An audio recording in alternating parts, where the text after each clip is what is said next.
Hey guys, I am back again with a special guest. And today we are going to react in real time to Jeremy from Love is Blind season 6, his ex-girlfriend's allegations. Someone actually talked about this in one of my comments on one of my previous videos that she had came out, and at the time I hadn't seen it. I still haven't seen it, but we are going to watch it right here right now. And I'm just gonna give my thoughts as I'm watching it. This is actually the first time I'm watching it. I have not seen this yet. So let's go in and check it out. Let me share my screen here. Actually, let me go and add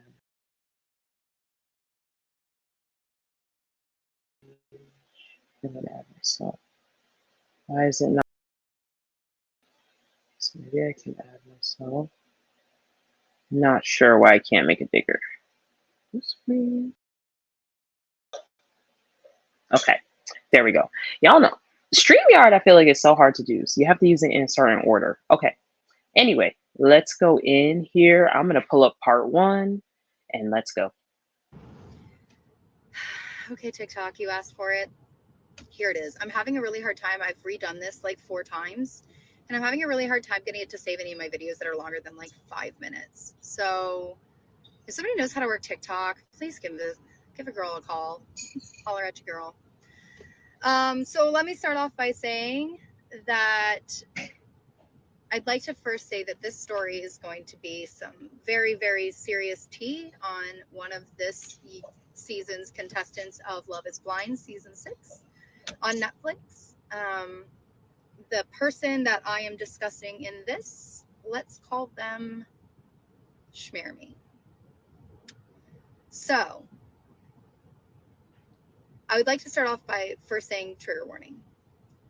We are going to be discussing domestic violence, and if that is a trigger for you, please don't watch this video. Secondly, I'd like to give a disclaimer. I am not here to say that this person is like this to this day. I am only here to say that this is my personal experience with this individual. So, having said that, if you can't already tell by my page, I'm not really a content creator. And so to put something like this, that is this deep and personal, on a platform like this is very daunting, and it took me a lot of time to consider doing. But I am here to tell my side of this story in hopes that it encourages others to do the same. So I ask that you please take this with grace and with kindness, and please remember that I am a human at the end of the day. Just be kind, not just to me, but to everyone. So let's get into how I know this person. So I met Jeremey back in late 2013, early 2014. At this time, I was actually competing in bodybuilding for my pro card. I was taking a line of supplements from a guy that I was seeing down in Port Charlotte, Florida. We ended up splitting up, so I was on the hunt for the same supplement line in Sarasota, and that is when I stumbled across Jeremey's store that he owned at the time.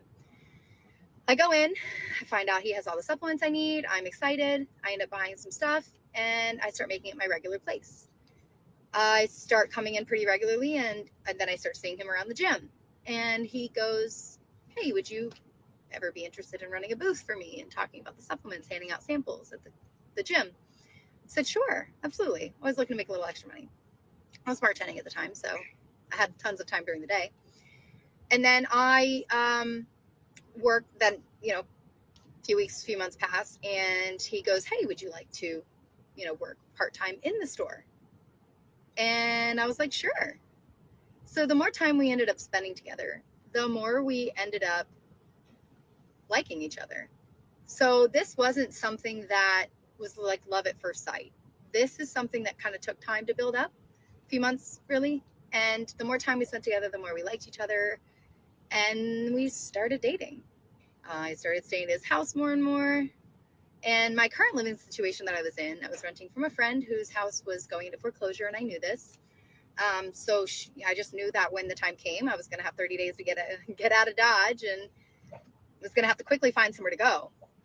So at the time, of course, timely, the notice comes through that the foreclosure is going to be happening, and I have to be out in 30 days. At this point, we hadn't been dating for very long, so we were kind of on the fence of, do I get my own place and sign a lease somewhere, or do I move in with you? And ultimately, we decided to move in. I moved in with him. So first few months, great. Getting used to somebody. You're still in that like honeymoon phase, right? So the first few months are really good. And then the bickering started. So the first fight that was probably the worst was when my brother came to visit. So again, I'm having some problems with TikTok, guys. So I'm going to stop it here and restart. So come back for part 2. So my first question is this the same ex that supposedly this is not Brittany McLiverty, is it? Okay, TikTok, you This asked is for it. Ginger Snaps. So is this a different ex? You mean to tell me he's been living with multiple exes within a seemingly a really short period of time? That's not a red flag. Okay, let's go to part two. Okay, TikTok part 2. I'm so sorry it's taken so long to put these together. One, I'm very sick right now, and I have a very busy 9 to 5, so I'm going to try to make these as fast as possible. I will not make this a Risa Tisa length type thing. Guys, there is a lot to this, but not that much. And I'm going to try to be very direct and to the point. So, trigger warning, we are discussing domestic violence. So, if that is not something that you are okay with, please do not watch this video. And also, disclaimer, this is simply my experience with this individual. I'm not here to say that this is how they are to this day. So let's get into part 2. I left off by saying that Jeremey and I had moved in together, and we had been living together for a little while. My brother was coming to visit. So I was super excited. My brother has never visited me in Florida, and he had a new girlfriend, and I was super excited to meet her. So they came down when I was living with Jeremey, and one night we decided to go out to a karaoke bar. So I had been to this bar quite a few times, and I know quite a few of the patrons there. So we get in there, and I go to the bar to get us some drinks, and I'm there for a while waiting for the drinks. They're pretty busy in there always. So I go in and I get the drinks, and I'm waiting at the bar, and I'm just chit chatting with the guy next to me, one of the other patrons that's there pretty regularly. And Shmermy comes up, and he's visibly upset. And he's upset that I'm talking to this guy for so long. And in my mind, I'm thinking I'm just being friendly. I know this person, but he was upset about this, y'all. Like, so much so that he left us at the bar. And this is before Uber and before Lyft. So we had to call a cab to get home. We end up getting home, and all hell breaks loose. We get into the bedroom, and fighting starts immediately. And it escalates to the point that he actually puts his fist through the wall. And I'm a little taken back because this person, if you know this person from the show, you would not think that they would be like this, especially if you know them in real life. Like when I don't agree. I mean, I said from the beginning, I feel like Jeremy always gave a really weird vibe. I feel like he always gave a very sinister type of vibe, but that's just me. Maybe because I've seen people who act like he allegedly acted in this story. And I think on the surface, a lot of them come off very tame, but I definitely believe and get vibes that Jeremy would get very, very mad about something like that. I tell you, I have never seen someone snap and just flip like that to a totally different person. Y'all, it was like something I've never seen before. And the rage was terrifying. So I ended up sleeping out in the living room that night.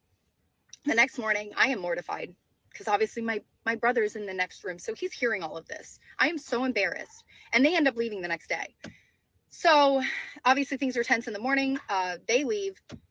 We sit down and talk things out, and we work out a solution of how we're going to avoid this happening again in the future. And a few months go by and things are pretty good. And then another fight breaks out. And this time it escalates to where I'm walking away, I'm trying to get away, and he's just following me around the house, in and out of different rooms. I'm shutting bedroom doors and he's banging on them, trying to get in. And I'm finally like, I'm just going to leave the house. Now, I have zero family where I live. And so I ended up calling his stepmother. And I explained to her what was going on. And I was like, I need somewhere to go. So she's like, girl, come on over. I got you. So I go to her house. This whole time, he is blowing my phone up. He is, it won't stop. So I finally get to her house. I get inside. She pours me a glass of wine. We sit down and I start going over what's happened. And my phone is still blowing up, blowing up. And then he shows up at the house. He is pounding on the door. Let me in, let me in, let me talk to her. I want to talk to her. And she's like, his stepmom goes and answers the door. She goes, she does not want to speak to you right now. You are acting, you are too much right now. You need to leave. You know where she is. You know she is safe. She's having a glass of wine with me in the living room. She's going to stay the night here. You need to go home. So finally, he leaves. And I'm torn because I'm like, I love this guy. Like, I don't know what to do. And I'm literally asking his family. I'm like, you know him. What do I do? And I think even they were a little like, you know, they weren't surprised, but they also didn't offer me really any advice. Okay, TikTok. So this is the interesting thing is that this sounds like typical narcissistic behavior where you're good one second, then they're blowing up the next. And I feel like this is very common. This is very common of experience that I've had with narcissists. And I do definitely think the part where she said his mom was already hip. Like his mom already knows the way he acts. His stepmom already was aware. That is usually so common. I feel like a lot of narcissists, like even their families know or their parents know, like the deal. So I definitely understand where she's coming from in this, like, they go into this rage and they literally are so scary. I think it makes sense that a lot of narcissists tend to seek out people who are in vulnerable positions. And Jeremy, being that one of his exes had a child, then we have her who had no family. It seems like, again, he seems to like these women in these vulnerable positions so he can have the power and control in the relationship. So that's very interesting. Let me pull up part three here. Okay, guys, part three. So he leaves her house. I stay the night. I end up going home the next morning. We sit down, we talk things out. We figured out that, maybe we start over somewhere new. Maybe we leave Florida.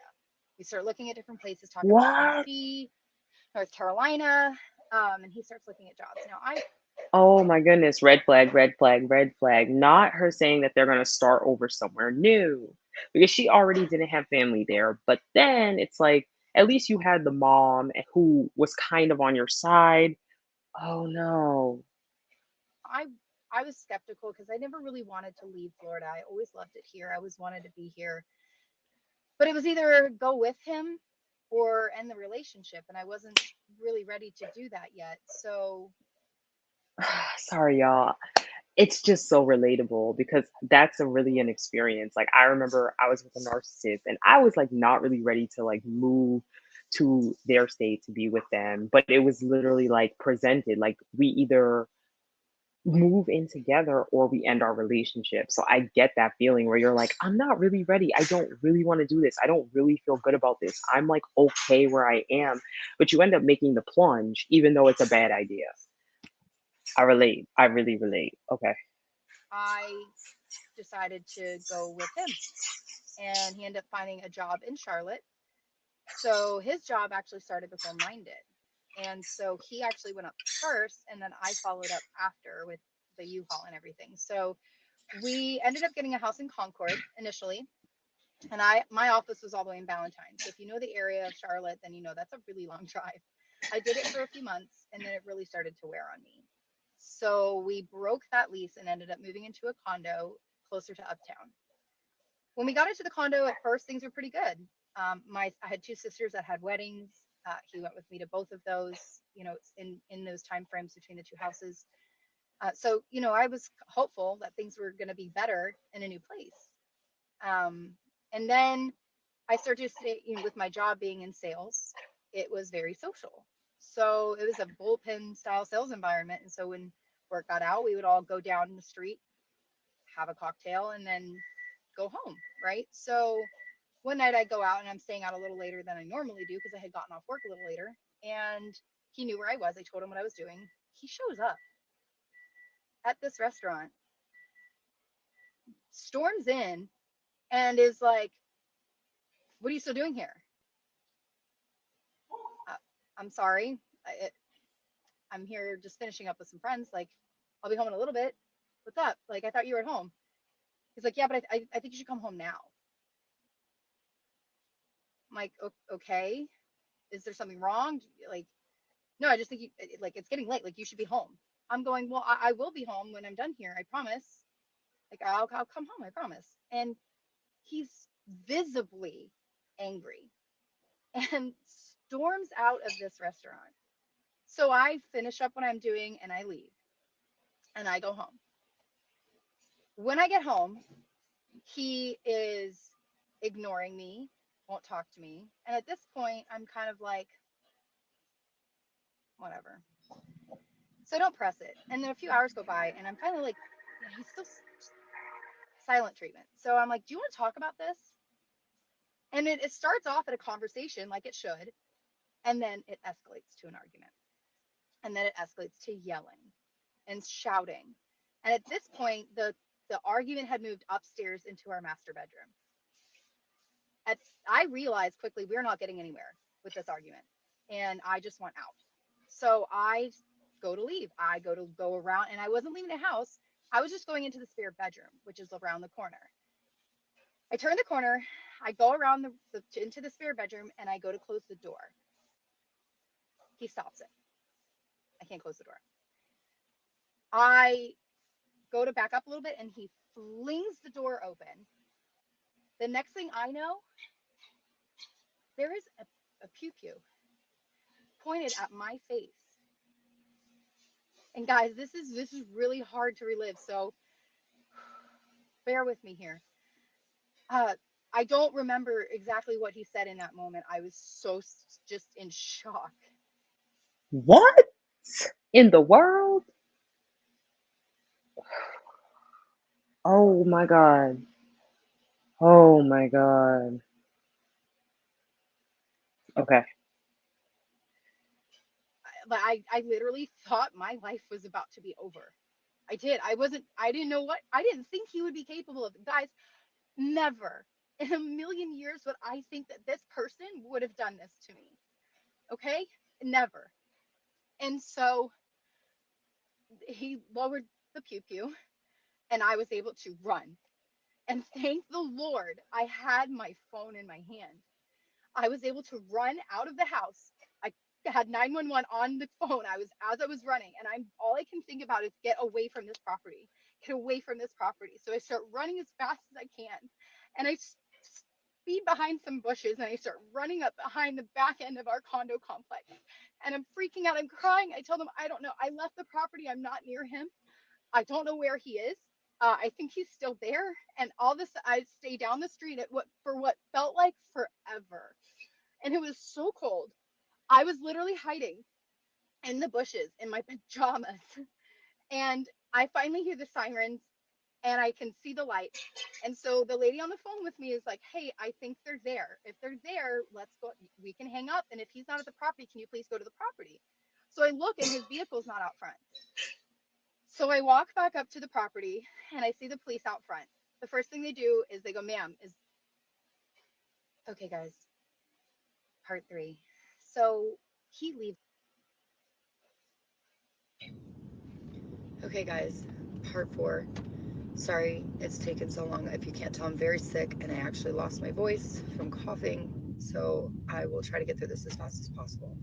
Trigger warning, we are discussing domestic violence, and disclaimer, I am not here to say that this is how this person is today. This was simply my experience with this person. So I come walking back up to the house. I'm still on the phone with the dispatcher. I look and see that the vehicle's not there. So she instructs me to go back to the house. I go back up and I meet with the police officers. I hang up with her. And they asked me, ma'am, do we have your permission to search the property? I said, yes. And they go, is there anything that we need to know about beforehand that we're going to find? I said, I know he has some pews, obviously. Speakers are here. And so I said, but other than that, no, nothing.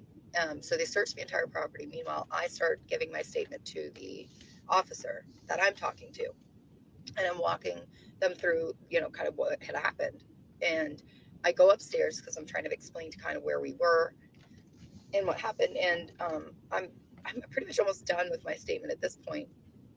And the officers, a few different times in a few different ways, kept asking me the same question, where they were like, does he have any kind of tactical or military training experience? And I like, no, not to my knowledge.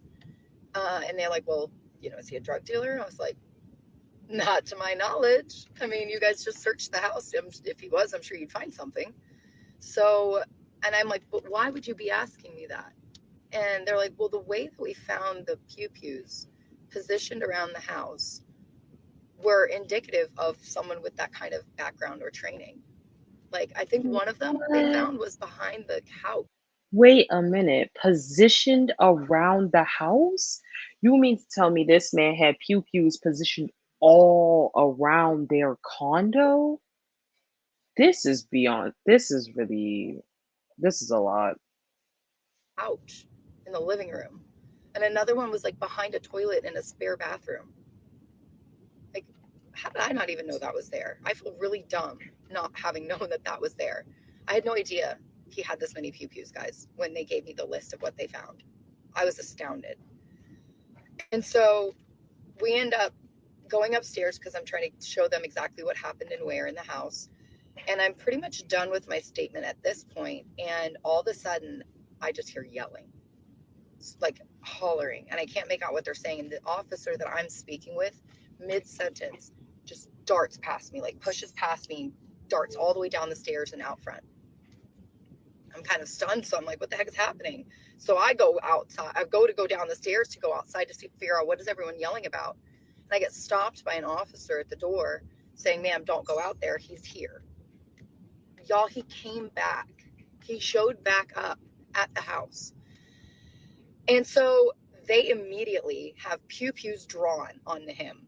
They are like, get out of the car with your hands up, get on the ground, get out. Like, they are cuff, y'all. They cuffed him, they put him in the back of the cruiser, and they come to me and they're like, okay, ma'am, what do you want to do? And I was like, what do you mean? They're like, do you want to press charges? And in that moment, I didn't know. I was like, well, what would the charges be? Okay, guys, part four.